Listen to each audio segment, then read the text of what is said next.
Assalamualaikum warahmatullahi wabarakatuh. Perkenalkan, nama saya Nabila Putri Sayyida, NIM 107, Prodi Akuntansi C, Fakultas Ekonomi dan Bisnis Universitas Trunajaya Madura, akan menjelaskan tentang Pancasila sebagai sistem filsafat. Dan untuk bahasan yang pertama yaitu definisi filsafat.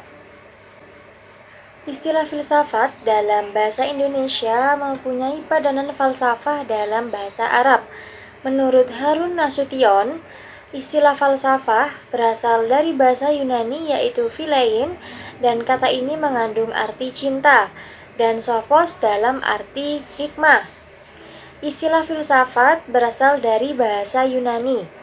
Bangsa Yunanilah yang mula-mula berfilsafat seperti lazimnya dipahami orang sampai sekarang.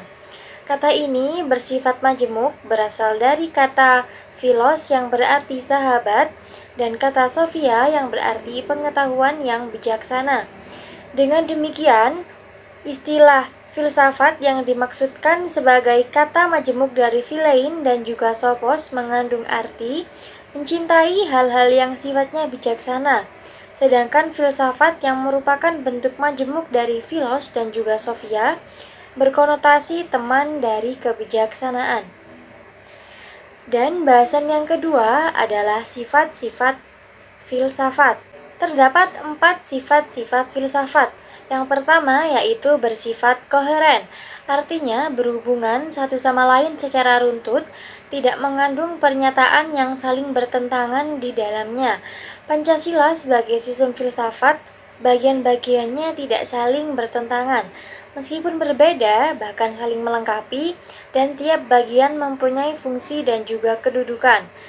Yang kedua yaitu bersifat menyeluruh, artinya mencakup segala hal dan gejala yang terdapat dalam kehidupan manusia. Pancasila sebagai filsafat hidup bangsa merupakan suatu pola yang dapat mewadahi semua kehidupan dan dinamika masyarakat di Indonesia. Dan yang ketiga yaitu bersifat mendasar, artinya suatu bentuk perenungan mendalam yang sampai ke inti mutlak permasalahan sehingga menemukan aspek yang sangat fundamental. Pancasila sebagai sistem filsafat dirumuskan berdasarkan inti mutlak tata kehidupan manusia menghadapi diri sendiri, sesama manusia, dan juga Tuhan dalam kehidupan bermasyarakat dan juga bernegara. Dan sifat yang terakhir yaitu bersifat spekulatif, artinya buah pikir hasil perenungan sebagai peranggapan yang menjadi titik awal yang menjadi pola dasar berdasarkan penalaran logis serta pangkal tolak pemikiran tentang sesuatu. Pancasila sebagai dasar negara pada permulaannya merupakan buah pikir dari tokoh-tokoh kenegaraan sebagai suatu pola dasar yang kemudian dibuktikan kebenarannya melalui suatu diskusi dan dialog panjang dalam sidang BPUPKI. Untuk bahasan selanjutnya yaitu alasan diperlukannya kajian Pancasila sebagai sistem filsafat, genetivus objectivus dan genetivus subjectivus. Yang pertama yaitu genetivus objectivus. Nilai-nilai Pancasila dijadikan sebagai objek yang dicari landasan filosofinya berdasarkan sistem-sistem dan cabang-cabang filsafat yang berkembang di Barat. Misalnya, Notonegoro menganalisis nilai-nilai Pancasila berdasarkan pendekatan substansialistik filsafat Aristoteles sebagaimana yang terdapat dalam karyanya yang berjudul Pancasila Ilmiah Populer. Trijarkara menyoroti nilai-nilai Pancasila dari pendekatan eksistensialisme religius sebagaimana yang diungkapkannya dalam tulisan yang berjudul Pancasila dan Religi. Dan yang kedua yaitu genetivus subjectivus. Nilai-nilai Pancasila dipergunakan untuk mengkritisi berbagai aliran filsafat yang berkembang, baik untuk menemukan hal-hal yang sesuai dengan nilai-nilai Pancasila maupun untuk melihat nilai-nilai yang tidak sesuai dengan nilai-nilai Pancasila. Selain itu, nilai-nilai Pancasila tidak hanya dipakai dasar bagi pembuatan peraturan perundang-undangan, tetapi juga nilai-nilai Pancasila harus mampu menjadi orientasi pelaksanaan sistem politik dan dasar bagi pembangunan nasional. Pancasila sebagai genitivus subjektivus memerlukan landasan pijak filosofis yang kuat yang mencakup 3 dimensi, yaitu yang pertama, landasan ontologis. Landasan ontologis Pancasila artinya sebuah pemikiran filosofis atas hakikat dan raison d'etre sila-sila Pancasila sebagai dasar filosofis negara Indonesia. Ontologi membahas tentang hakikat yang paling dalam dari sesuatu yang ada, yaitu unsur yang paling umum dan bersifat abstrak, disebut juga dengan istilah substansi. Dan yang kedua yaitu landasan epistemologis Pancasila. Istilah epistemologi terkait dengan sarana dan sumber pengetahuan. Epistemologi adalah cabang filsafat pengetahuan yang membahas tentang sifat dasar pengetahuan, kemungkinan, lingkup, dan dasar umum pengetahuan. Landasan epistemologis Pancasila artinya nilai-nilai Pancasila digali dari pengalaman bangsa Indonesia, kemudian disintesiskan menjadi sebuah pandangan yang komprehensif tentang kehidupan bermasyarakat, berbangsa, dan juga bernegara. Penjabaran sila-sila Pancasila secara epistemologis.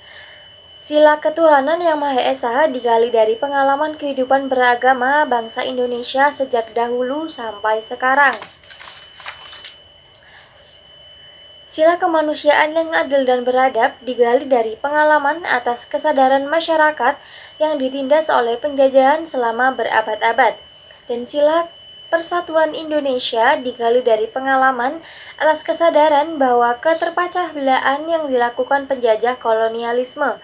Sila kerakyatan yang dipimpin oleh hikmat kebijaksanaan dalam permusyawaratan perwakilan digali dari dalam sila kerakyatan yang dipimpin oleh hikmat kebijaksanaan dalam permusyawaratan perwakilan digali dari budaya bangsa Indonesia yang sudah mengenal secara turun-temurun pengambilan keputusan berdasarkan semangat musyawarah untuk mufakat.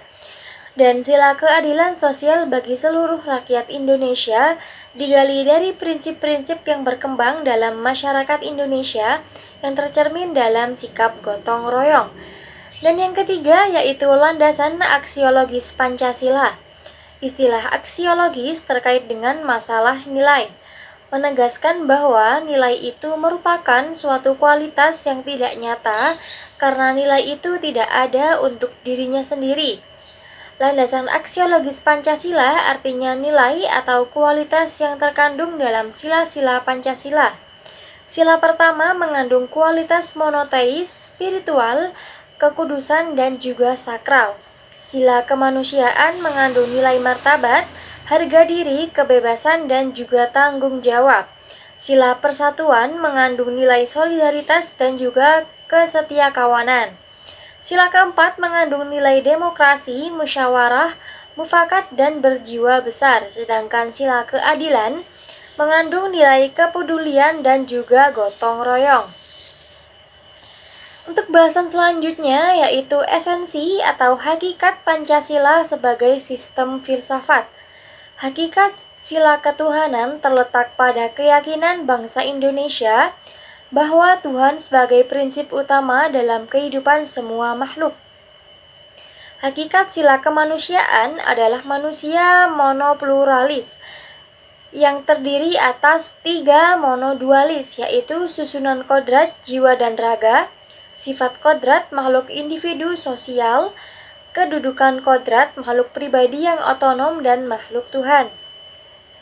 Hakikat sila persatuan terkait dengan semangat kebangsaan. Rasa kebangsaan terwujud dalam cinta tanah air. Hakikat sila kerakyatan terletak pada prinsip musyawarah. Artinya, keputusan yang diambil lebih didasarkan atas semangat musyawarah untuk mufakat, bukan membenarkan begitu saja pendapat mayoritas tanpa peduli pendapat minoritas. Hakikat sila keadilan terwujud dalam 3 aspek, yaitu keadilan distributif, legal, dan juga komutatif. Keadilan distributif adalah keadilan bersifat membagi dari negara kepada warga negara. Keadilan legal adalah kewajiban warga negara terhadap negara atau dinamakan keadilan bertaat. Dan keadilan komutatif adalah keadilan antar sesama warga negara. Dan bahasan selanjutnya yaitu urgensi Pancasila. Meletakkan Pancasila sebagai sistem filsafat dapat memulihkan harga diri bangsa Indonesia sebagai bangsa yang merdeka dalam politik, yuridis, dan juga merdeka dalam mengemukakan ide-ide pemikirannya untuk kemajuan bangsa, baik secara material maupun spiritual. Pancasila sebagai sistem filsafat membangun alam pemikiran yang berakar dari nilai-nilai budaya bangsa Indonesia sendiri, sehingga mampu dalam menghadapi berbagai ideologi dunia. Pancasila sebagai sistem filsafat dapat menjadi dasar pijakan untuk menghadapi tantangan globalisasi, dan Pancasila sebagai sistem filsafat dapat menjadi way of life sekaligus way of thinking bangsa Indonesia untuk menjaga keseimbangan dan konsistensi antara tindakan dan juga pemikiran.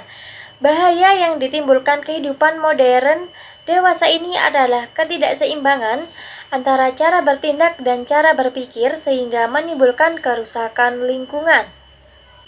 Sekian dari saya. Wassalamualaikum warahmatullahi wabarakatuh.